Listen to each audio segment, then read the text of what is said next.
I mean, my story is, not the typical hustler story, but the typical hustler story, meaning, it came from just being a kid to observing culture, meaning like fashion, music, art, and just coming up as a kid in the 80s and a teenager in the 90s. But once I stepped into my 20s, I really took the faith of quitting the 9 to 5 world forever and just whatever came with doing that, whether I had to sleep in cars or under a carpet in an abandoned building, wash up in a studio when nobody knows, you know what I mean? Like anything that came with succeeding, I actually took it on and did that.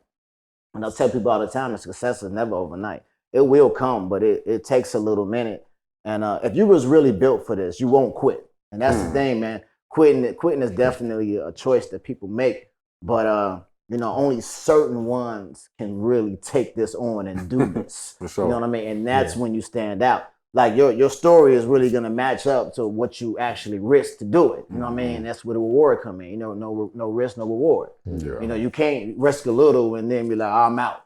You gotta risk till the casket drop or till the ashes flow.